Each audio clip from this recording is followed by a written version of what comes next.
I'm really excited to welcome our headliner for Montana Festival.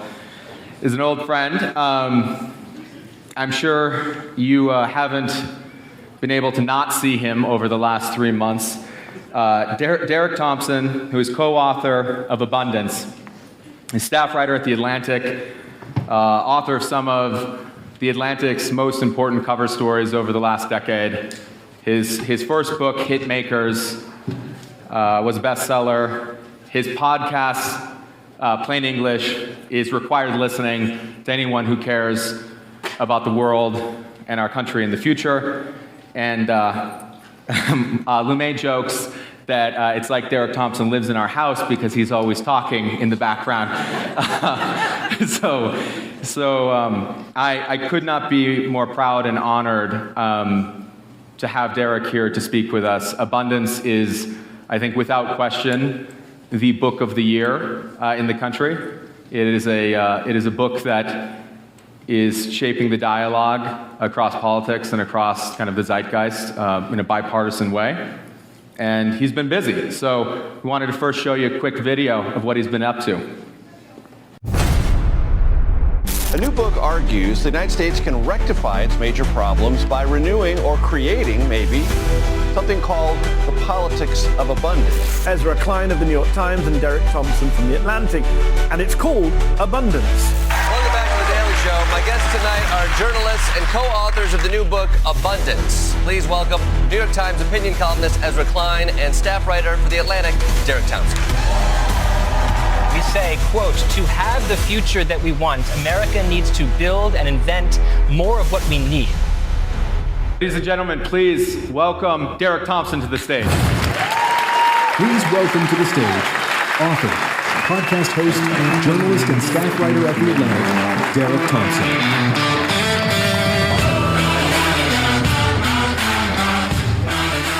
Wonderful. Well, welcome to Montana, Derek. It's so great to be here. I've been haunting your house for so many years. I was waiting for this invitation. Exactly. In all sincerity, it's a real honor to be here, and the enthusiasm and the energy of this place, just being here yesterday, last few days, it's just extraordinary what you've built. So I'm so happy to be on the stage with you. Amazing. So it's unlikely that anyone in this room hasn't already heard something about Abundance, and hopefully we actually maybe should just start a little Zoom book club or in person, because everyone's got a copy of Abundance in their totes. But for those, all right, book club it is. So for those who are not familiar with Abundance, maybe just set the table for us. What motivated and led you and Ezra to need to write this book, and what's the case that you make? The case that we make is the same thing that we told Jordan on The Daily Show. To have the future that we want, we need to build and invent more of what we need. And I think it's worth slowing down on two of the verbs in that sentiment, building and inventing. There's some things that we don't have enough of, where we have, let's call it manufactured scarcity, the opposite of abundance, and we know exactly how to build it. Houses are not some new technology that came around in the 1990s. We're still trying to figure out exactly how it works. I mean, the most important technology of an apartment building, the working elevator, was invented by Elijah Otis in the 1840s, 1850s. So we're dealing with an ancient technology, and many of the reasons why we don't have enough housing are because we're getting in our own way. We know how to build it, we're just not building it. And the same can be true for certain aspects of energy. The solar panel was invented in the 1950s. Wind power was invented in the late 19th century. Nuclear power was invented in the 1950s and built in the 1960s. And we don't have enough solar or wind or advanced geothermal or other forms of low carbon emission technology that can power the future that we want. In many cases, it's our own rules and our own attitudes and our own politics and customs that are getting in the way of building what we need to have abundant housing and abundant energy. But there's also some things that we need that don't exist yet. I am fascinated by biotech. I'm fascinated by medicine and biology. We don't really understand how aging works, and yet there's a ton of diseases that are downstream of the aging process. We don't really understand what most cancers actually are. Sometimes you'll hear people talk about a cure for cancer. That's a myth. Cancer is 1,000 different diseases that we consider in this group of cancers that we still don't know enough about. So I want us to invent not only new things in energy, like fusion would be fantastic, but new medicines that can improve and extend our lives.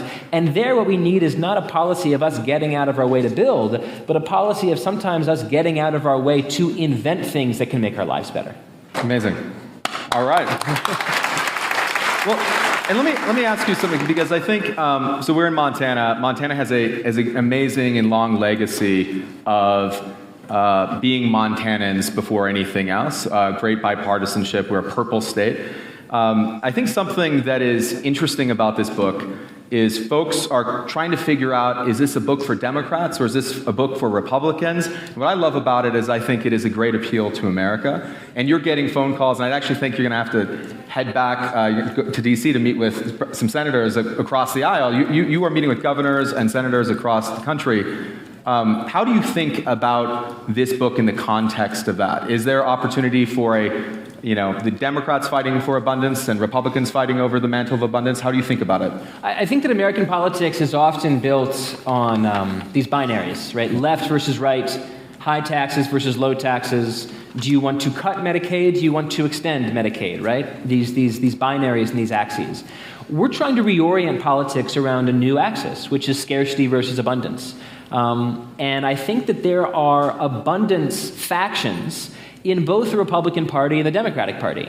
I've talked to, and have been fortunate to talk to, a lot of Congress people and senators and mayors who I would absolutely consider to be abundance Democrats, but there are absolutely mayors and governors and senators who I think are abundance Republicans. Sometimes they're abundance Republicans like in a sort of a closeted way. They don't necessarily want to talk about the degree to which they agree with the ideas in the book, but sometimes they're abundance Republicans in a very forceful way. Spencer Cox, the governor of Utah, I think in many ways lives out the principles of this book, and I think that there are others like him. So I'm not so much thinking about this project as a way of merely sort of transforming the Democratic Party and reshaping it into some kind of thing that stands for the principles of more rather than less.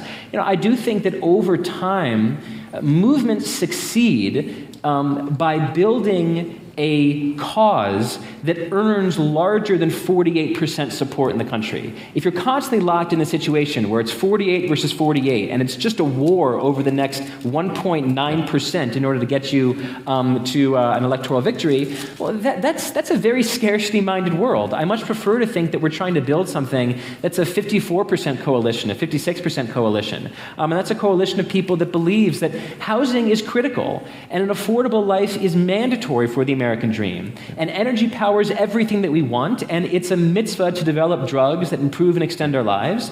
And how can you really be against these things? Yeah. And then, if you are really for these things, and you're outcome-oriented, how can we add processes that accelerate us to those outcomes? And how can we, and this is important, remove procedures that get in our way? Both of those things are really critical, I think, for abundance. Yeah. Amazing. Well, you mentioned housing, and Montana's an example, actually, where bipartisanship really comes in. There's been coalitions. Last year, there was something passed called the Montana Miracle. They called it a miracle because some what would be considered progressive housing reform done by Republicans and partnership with Democrats. Walk us through a little bit deeper on housing specifically and how you view the landscape, because it's obviously it's a crisis in every community in America, and it's a very sensitive one as well. How do you think about housing? I think people have a very interesting and very torn relationship with the idea of growth and change. Last night, at a kickoff event for Montana Fest, Mayor Terry Cunningham was talking about the pride that Bozeman felt, that Gallatin County is responsible for 30% of the jobs created in the state of Montana over the last 30 years, over the last few years. You can clap for that. And that's an applause line. Yeah. That is a I heard a woo or two. Yeah. That's a woo line. Yeah. But if you talk to people in a city like this or cities around the country, and you say, how do you feel about dramatically increasing housing development in this city. Whoa. Okay, well, you got to think about the character of the city first. Yeah. We need responsible growth. We can't just build and build. I feel a little bit uncomfortable about these housing projects. Yeah. I'm not trying to tell people how to feel, but I do want people to grapple with the tension between cheering for 30% job growth and feeling uncomfortable with housing growth. When people get jobs, one thing they often like to do is live somewhere. Yeah. So it's very difficult to have 30% job growth and not have housing growth. But people feel uncomfortable about it. And I don't want this to be like a mere laugh line. I think it's complicated. Yeah. But I do think that sometimes when we find our own, not necessarily hypocrisies, but the trade-offs that we struggle to live with, when we find them illuminated, we can sometimes laugh in the act of relieving ourselves of that pressure. I have a friend whose dad lives in Beverly Hills. And I was talking to him about 2 years ago. And there was a construction project down the street from where he lives. And he said, you will not believe the racket of this construction project. It's absolutely terrible. The traffic, oh my God, this is Beverly Hills. We shouldn't have apartment buildings. We shouldn't have yada yada. And I said, okay, that's all fine. How are your kids doing with their job hunt? With their housing search in Los Angeles? He said, it's absolutely terrible. There's nowhere for them to live.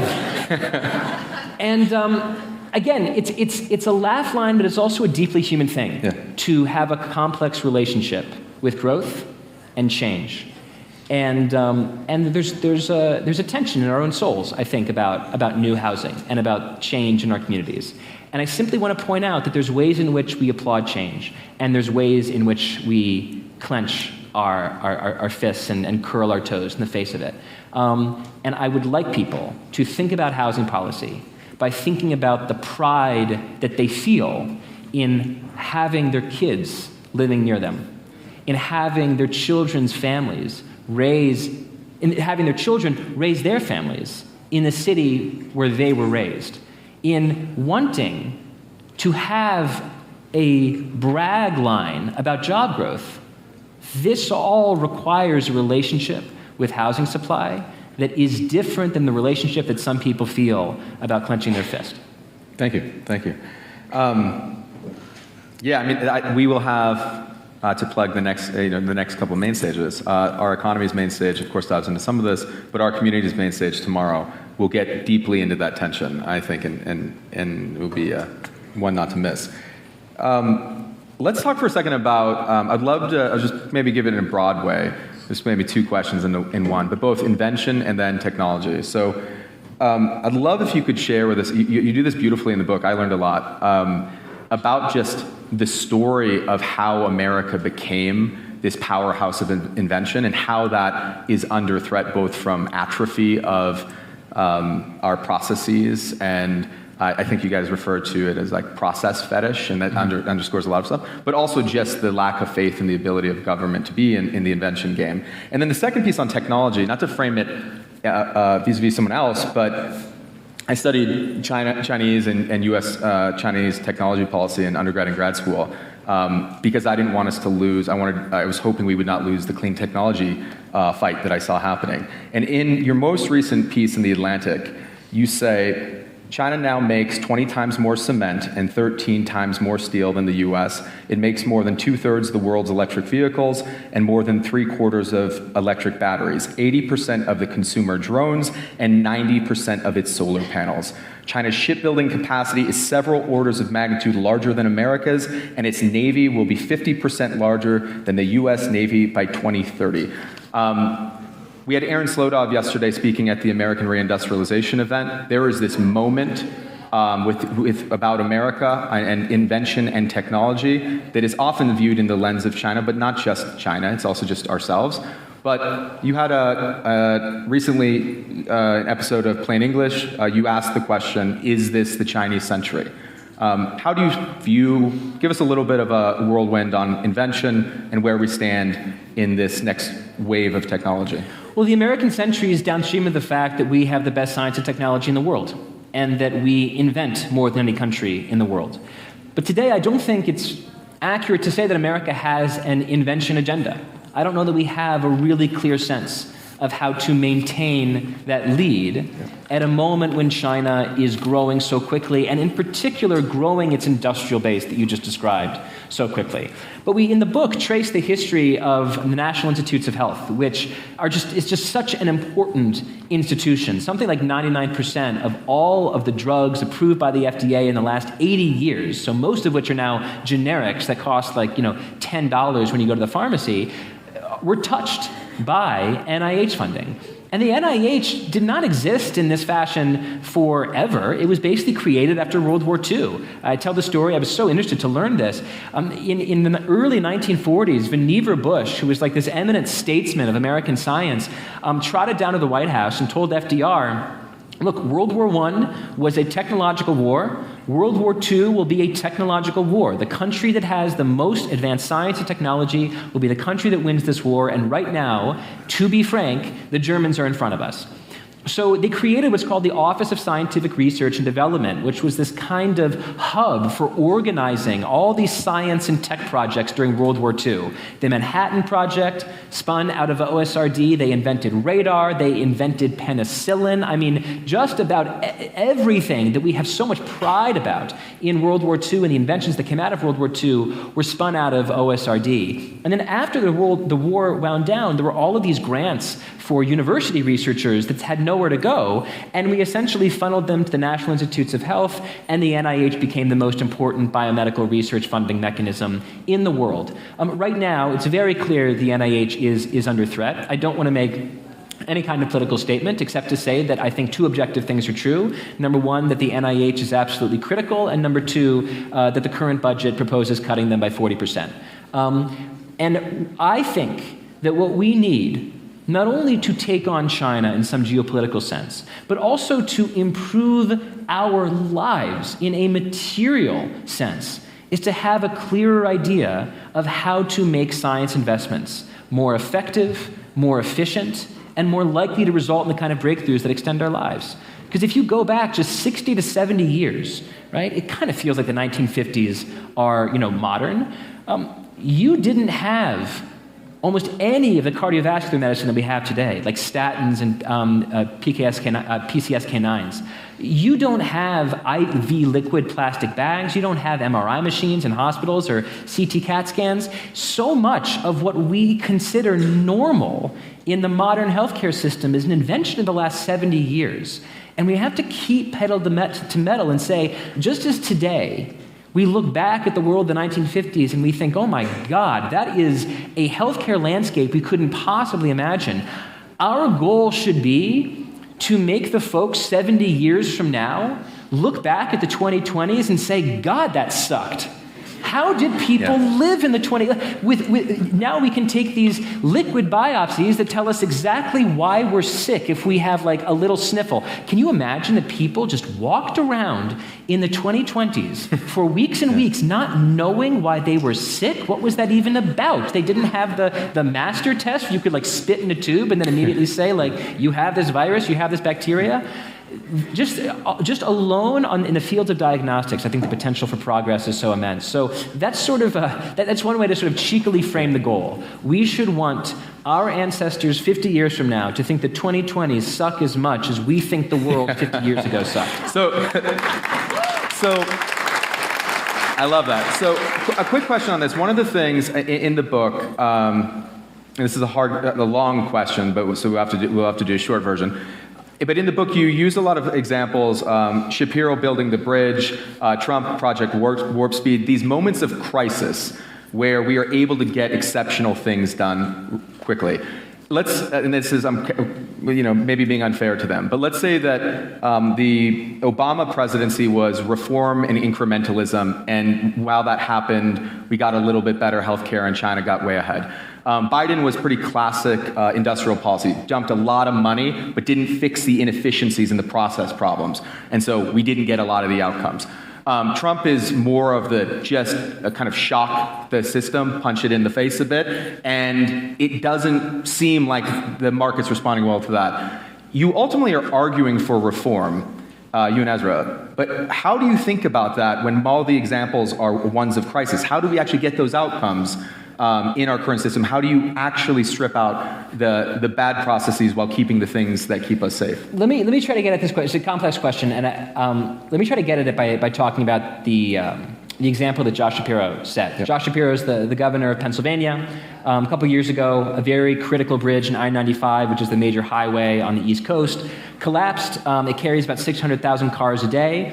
Under normal procedural processes, it would have taken about 12 to 24 months to rebuild that bridge. Instead, Josh Shapiro waved away environmental review, he waved away procurement rules, he waved away a couple other procedural rules. He told two unionized construction companies that were nearby that bridge, you and you, I'm picking you, work on this bridge, work 24 hours, and the bridge was rebuilt not in 12 months, but in 12 days. And this is a really extraordinary example, I think, of what can be done when we consider something an emergency. And what I would encourage people to think about is that there are fallen bridges all across the country that we don't recognize as fallen bridges. Like homelessness is a fallen bridge. Out of control housing costs is a fallen bridge. Right? There are fallen bridges all around us that we can recognize and have more of an emergency mindset around. But we have to remember that focus is what you're talking about. Focusing mechanisms, these are political choices. It's up to us what counts as an emergency. And so just as Josh Shapiro made like a really, really simplistic calculation, critical bridge go down, bridge got to go back up, we need to embrace that attitude, I think, about crises that we've let fester, bridges that we've let collapse and remain collapsed for years, if not decades. What I would say, though, is that the ability to recognize a problem, the ability to see a fallen bridge, does not guarantee the perfect solution to the problem. Yeah. And there are some politicians who, I think, see fallen bridges and choose to bomb adjoining bridges that are next to it. That their response to certain problems is to make other problems worse. That's bad. And you shouldn't do that. But the fact that our president today has been able to declare certain things emergencies and step outside the straitjacket of normal process, while that might often lead to outcomes that certainly liberals don't like, I think it demonstrates an important lesson, which is that the rules and the procedures that we live in are not laws of gravity, they're laws of humanity. We wrote them, we can rewrite them, and sometimes it might be worth treating the fallen bridges of homelessness and housing crises as the emergencies that they are. Well said. So, I want to pivot now. You just because you cover a lot. You obviously have the most popular book in America, but you also just wrote the cover story a couple months ago for The Atlantic that also just kind of took the country by storm. And you called this phenomenon the antisocial century. Tell us a little bit about that and how we should think about it in the context of today and everything that we just discussed. Yeah, I mean, like, at the end of the day, it's like, why care about abundance? Why care about housing or, infrastructure or energy if people are just going to be damn miserable, right? Yeah. Like, what's the point of technological progress if all technology does is make people sad? Yeah. Like, that's a pretty important question. Yeah. Yeah. And I'm pro-tech, and I'm pro-science, but I'm also pro-seeing reality clearly. And in the last 20 years, the amount of time that people spend in face-to-face socializing has declined by 20 to 25%. To its lowest point in recorded history. The good data goes back to the 1960s, but there's very good evidence that suggests that socializing was increasing in the progressive era from the 1900s to the 1950s, which means that it's very likely that we now spend less time around each other than any generation in American history. And I do think it's making us sad. And it's not just making us sad, and it's not just making us anxious. I think it's making us crazy. I think it's really, really difficult to understand your community if your understanding of the world flows through television such that you know what's happening in Ukraine more than you know what's happening down the street. This is not an argument.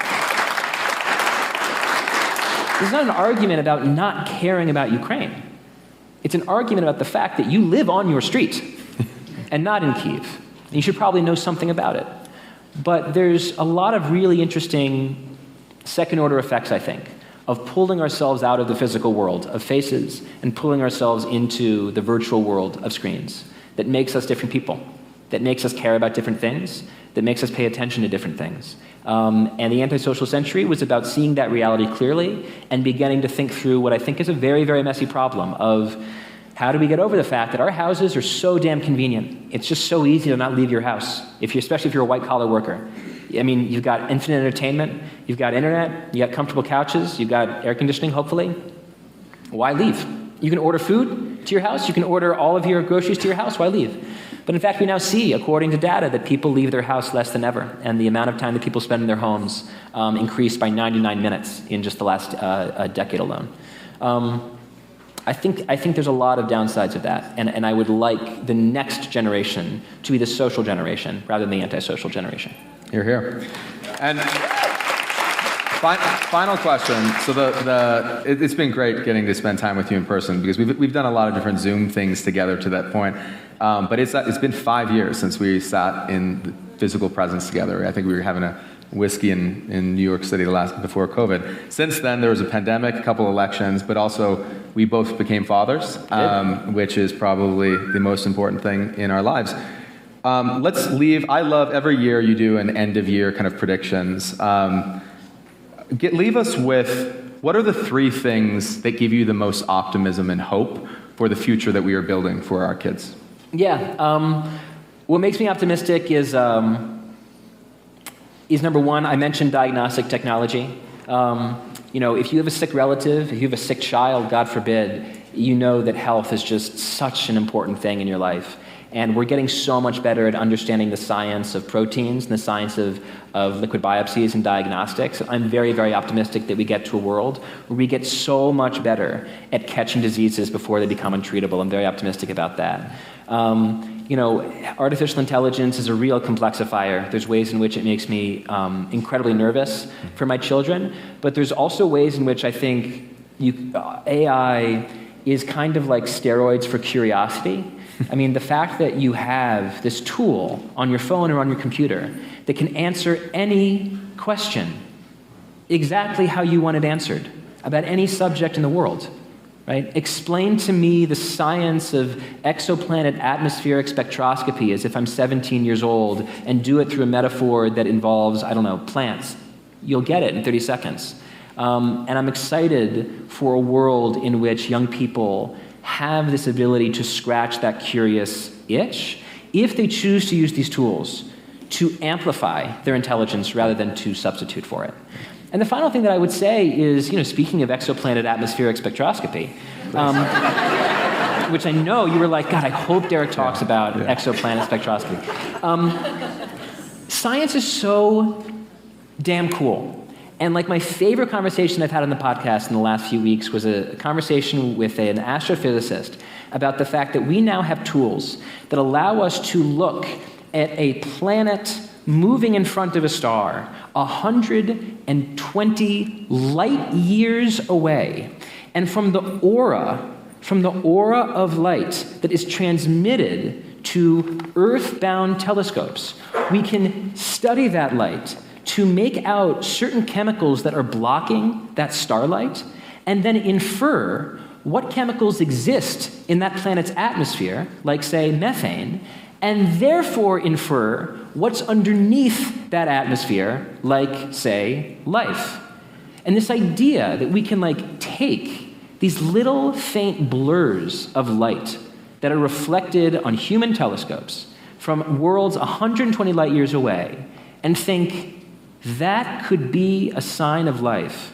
The idea that we've developed an ability to read light in this way is fundamentally inspiring. And this is why I'm optimistic about science. Science allows us to see the world in ways that we previously couldn't see the world. It's a little bit like, final thing I'll say, there's this idea in biology that's called an Umwelt, which is the way that an organism processes the world. So we're very good at seeing, but we're not very good at smelling. And bloodhounds are very good at smelling. And bats are really good at echolocation. Every animal has a different way of making sense of its environment. And the fact that we have now added to our Umwelt this ability to see tiny specks of light and say, Boom, exoplanet methane, that planet probably has algae life. That's frigging awesome, and I'm excited for my kids to grow up in a world where they can be inspired by it. Amazing. All right, hold that thought just 1 second, guys. Derek, we want to honor you with a gift from Montana Festival made by Montana Silversmiths. These are gifted from Lance Nearby and the team there, the official Montana Festival belt buckle. We started this tradition last year with Chris Saka, and so next year when we see you again, you'll be wearing a belt buckle. Thank you. All right. Everyone, Derek Thompson, thank you. Thank you.